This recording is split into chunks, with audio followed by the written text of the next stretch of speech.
mundo, tudo bem? Eu sou a professora Mariana Ribeiro, estou aqui hoje para apresentar aí algumas das fórmulas que são importantes e extremamente necessárias para o conteúdo de geometria plana e espacial. Então, é uma breve aula, um breve momento onde a gente vai retomar toda a parte de área de alguns polígonos, né, de algumas figuras planas, assim como nós vamos ver alguns sólidos e como que a gente pode calcular aí tanto a sua área, né, lateral, assim como um todo, assim como o seu volume. Então, de forma bem objetiva, bem clara, nós vamos ao quadro para que a gente possa discutir aí os nossos quando a gente está falando aí em figuras planas. Aqui nós temos a nossa primeira figura, que representa um triângulo, e quando a gente olha para o triângulo, nós temos que considerar que ele tem uma base e ele tem uma altura, tá? E quando a gente tem que calcular o que? A área deste triângulo, nós vamos utilizar a seguinte fórmula, que a área de um triângulo vai ser igual a base vezes a altura dividido por 2. O triângulo, ele é uma figura assim que ela é bem genérica, a gente acaba utilizando quase todas as outras, para calcular a área de quase todas as outras figuras a partir do triângulo, tá? Abaixo do nosso triângulo, nós temos o quadrado, que também é uma figura plana.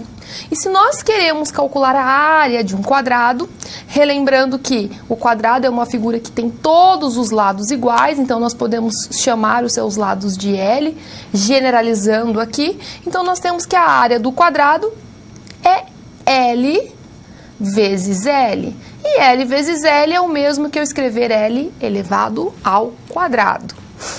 Dando sequência, logo abaixo do quadrado, nós temos o losango, que é essa figura que tem esse formato.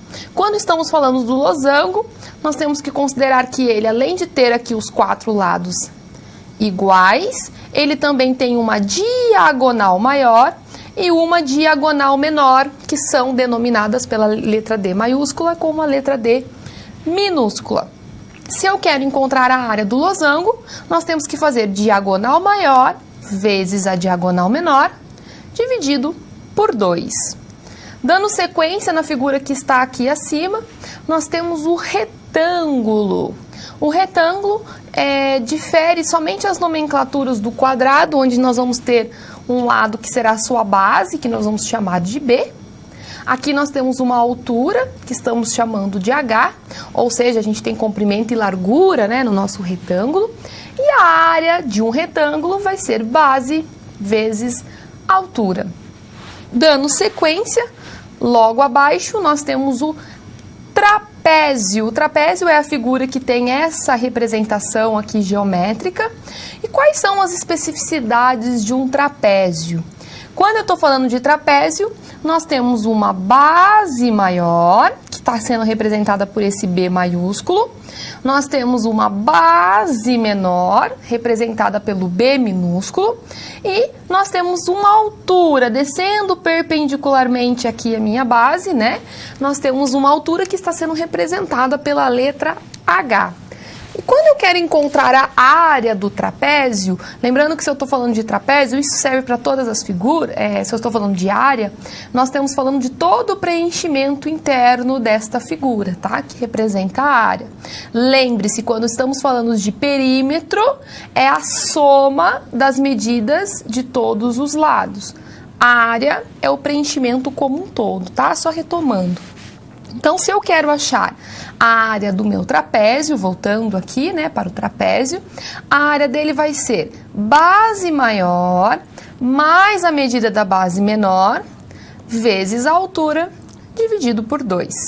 Cuidado aqui, tá? Quando a gente tem essa adição entre parênteses, com aquela multiplicação, eu sempre aconselho fazer a soma aqui dentro primeiro para depois multiplicar, ou fazer então a distributiva, né? Porque o H tem que multiplicar todos os elementos que estão dentro do parênteses.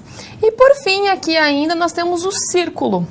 Se eu estou falando de círculo, eu estou falando de tudo que nós temos aqui dentro. Lembrando que quando eu falo de circunferência, nós temos somente o contorno do círculo. E a área do círculo vai ser π vezes o R. O que é esse R? o raio, né, daquela circunferência. O raio elevado ao quadrado. Se por acaso eu quisesse encontrar o comprimento da circunferência, lembrando que a fórmula do comprimento da circunferência vai ser 2 vezes o π vezes o raio, tá? Retomando aqui alguns conteúdos que são extremamente importantes. Passando então para agora para os sólidos, eu trouxe os sólidos que a gente mais utiliza aqui, que nós temos no nosso caso o paralelepípedo, nós temos o cubo e nós temos o cilindro. Então, eu até trouxe alguns exemplos numéricos para que fique claro para você. Então, vamos considerar aqui, né, que a nossa base tem a medida de 12 centímetros. Lembre-se sempre, quando nós formos trabalhar com sólidos, de uma caixa, né, para que a gente possa ver o que tem logo lá atrás.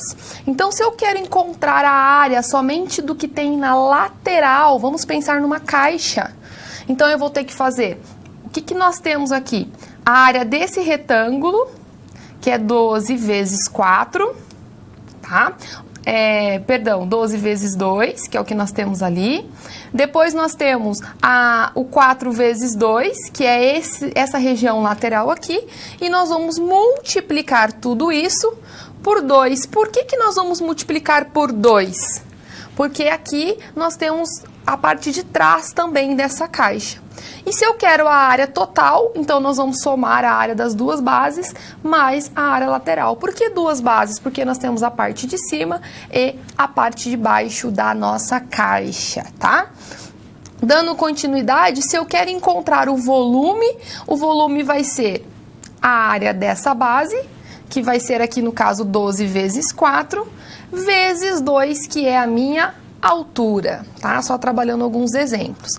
Se eu estou falando com o cubo, nós temos que considerar e levar a mesma consideração do que a área lateral vai ter uma diferença. Concorda comigo que todas as laterais são iguais, já que eu estou falando de cubo? Todas as suas faces têm a mesma medida. Então, eu posso dizer que a área de uma das faces é um quadrado.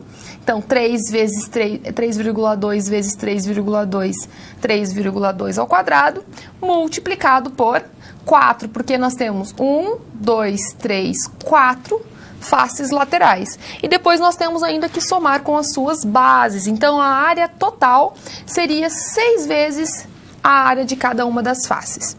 E se eu quero encontrar o volume, sempre nós vamos levar a mesma consideração. É a área da base, que vai ser 3,2 elevado ao quadrado, vezes a minha altura, que também é 3,2, considerando que eu estou falando de um cubo. E por fim, para que a gente possa finalizar, nós temos o cilindro. E quando eu falo de cilindro, nós temos que considerar, primeiro, se eu quero encontrar a área lateral, nós vamos ter 2πr. Por que 2πr? Porque é o comprimento da minha circunferência. Então, imagine eu abrindo esse cilindro, né, como se fosse um rolo, vezes a sua altura. Então, aqui eu sei que é 2π vezes o raio, que é 4, vezes 15, que é a altura do meu cilindro. Só que se eu quero a área total, eu também tenho que encontrar a área da minha base de baixo com a minha base de cima, por isso que está sendo multiplicado 2 vezes. Então, chegando aí num total dessa área lateral. Se eu quero o volume do cilindro, eu tenho que fazer a área da base, que é a área do círculo, né, πr ao quadrado, vezes a altura ali do cilindro.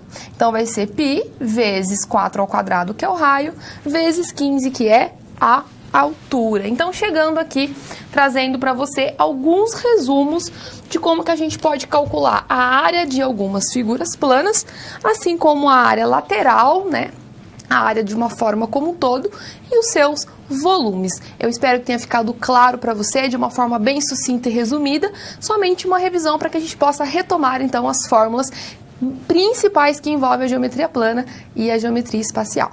Um grande abraço e até a próxima!